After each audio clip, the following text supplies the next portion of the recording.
Hey, what's going on, everybody? Today we're going to be looking at this. And inside here is the Truthear Gate.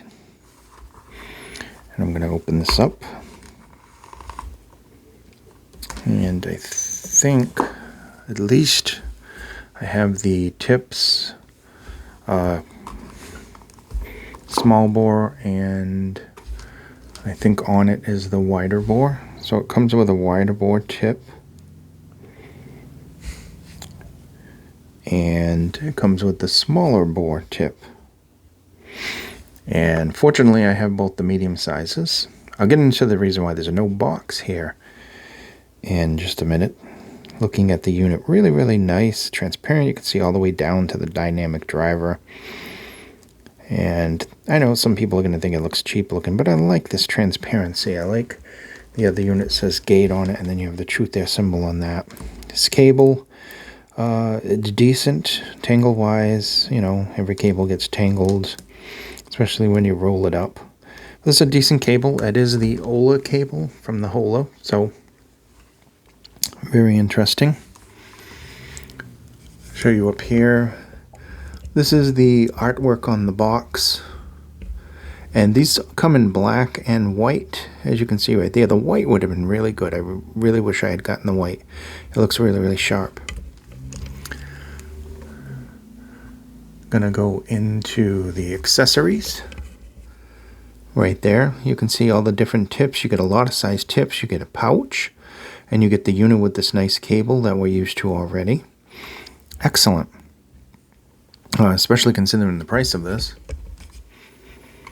So it is a 0.78 2-pin connector on the twisted high-quality cable.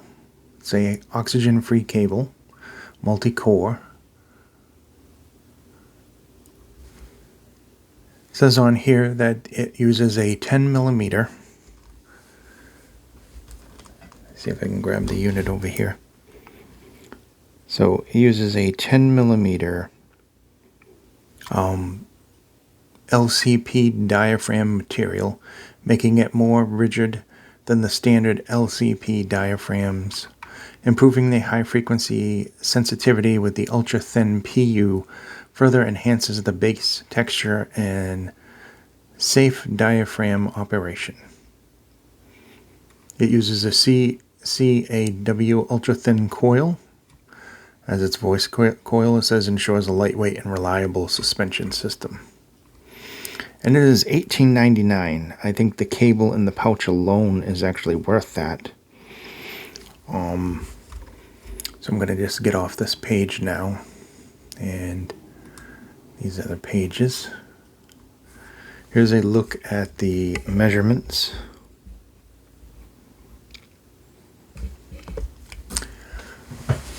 Now I give you the measurements. Let me just push this chair up. I give you the measurements, but honestly, I don't really go by measurements. You don't read a box of cereal and expect to know exactly what it's going to taste like from the ingredients. So, you know, take those graphs with a grain of salt.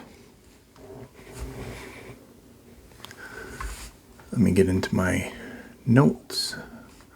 Oh, amazingly, I went past my notes. So anyway, where is... Okay, I found my notes. So anyway, people have been wondering if this was going to be the Hola 2. It's not. Honestly, it is different. Side grade, whatever you want to call it. It's a different thing altogether. I really wish they would bring back the Ola, because then you can, you can have a choice between the two. I still do have mine. I've done an extensive comparison between the two, and this one is much different in a lot of ways. So anyway, kind of a balanced signature. Cable is the same.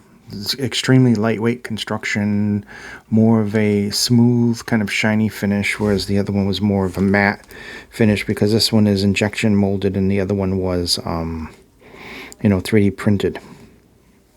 So I'm going to try to hold that still, and hopefully it stays focused. He always wants to focus in on the keyboard in the background. So the Gate, it's very affordable IM, kind of a successor to the original Hola, whatever you want to call it. I have an accent, so it comes out different sometimes. Comes with those different tips. You get a whole bunch of either wide bore or narrow bore tips, depending on what you like with the unit. The box, of course, I don't have. I actually put the box down, and I had work done in here, and the box disappeared. And thank goodness it had all the tips and all the stuff with it, but it didn't have the unit or the pouch or the other set of tips, which I always put like together. Like I pick out the tips that fit me, and then I put them in the pouch together. If it comes with 3, 4 different types of tips or whatever. This one came with 2. And they took the box. So the box is gone, which is bad because I like to keep the boxes. Unless it's like, I mean, this is a cheap one, but if it's like something that I have like a 20 of, like a KZ or something, I usually get rid of the box eventually. But I wanted to keep the box for this. I like the artwork on the box. I wanted to keep the unit in the box. And I wasn't finished testing it at the time, so the box was taken. So that's why I don't have the box or the manuals or anything else that was in the box. So base on this, I found that the base it's lighter than what we were used to in the other one. It's a lighter base, but it still has a very good base punch with excellent control, good details, good texture. Mid-base delivers a nice quick impact, while the sub-base provides a nice kind of mild rumble. So it still is very good there. You're getting into the mid-range. The mid-range delivers very good clarity. Nearly neutral performance. There is a slight warmth in the lower mids and a subdial brightness in the upper mid-range. That is actually my words that I'm reading off from Headfi. The vocals, nice transparent quality. Not the thickest vocals. They're a bit thinner than the Hola's vocals, but they do have decent presence, and the note weight is good. And they're also it's forward, not in your face forward, not shouty, not overly thin. So they're good mid-range. Treble are relaxed. They're not harsh at all. There's no harshness there. There's not a lot of spikes, at least to my ears. There isn't a lot of spikes. It makes the upper brightness of the mids less fatiguing, so that's a good thing. Treble extends well and is reasonably detailed, although it doesn't have a lot of energy. It has just enough energy, air, and sparkle and details to sound natural, to be quite honest. Now getting into the soundstage, the Gate has a nice wide soundstage. It is not deep. It's not shallow, but it's not as deep as it is wide. It does have very good separation with the detail, clarity, even on busy tracks. It's a single dynamic driver. It handles them well. Imaging is above average in terms of accuracy, or at least to me it was. So, I mean, it would do a decent job for some mobile gaming, maybe RPGs and stuff like that, fighting games.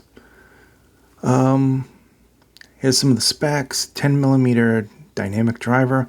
The material is a carbon LCP dome composite with ultra-thin PU diaphragm. Impedance is 28 ohms, although it is easy to drive. Sensitivity 122. So you could drive this off your phone, no problem. You don't really need a dongle DAC or anything. But of course, that always helps. Total harmonic distortion, the THD, 1%. 1 kilohertz, 94 decibels. Frequency response range, 10 to 45 kilohertz, and of course the effective 20 to 20. So isolation was good, comfort was good. I mean, the shape is very comfortable, isolation good, extremely lightweight IM. Sounds really, really good. Trying to think. The Gate provides, a nice mix of good technicals, good enjoyment without being overly boosted in the frequencies. Like I said, neutral mids, very well controlled bass. Some people would think it was boring. Some people would find this quite enjoyable. I mean, you could listen to this all day long. Maybe it does lack some excitement, without having being boosted a lot. But given the price and the cable and the pouch and everything, I think it's a good bargain for somebody looking for something like that. It's a mild IM. You can listen to it. I don't think it's boring, personally. I don't think it's the most exciting IM. I think it's just good. An overall, just a pleasant IM. I would have liked more lower end, maybe a little more warmth, a little more thickness in the mids. But ultimately, excellent job with this one. Just to get the point across, it is not the Ola. It is something different completely. So anyway, this has been the Truthear Gate. I wish I had the box to show you at the end like I usually do, but I don't. Thank you anyway for watching. Be safe, and I'll see you guys in the next video. Thank you.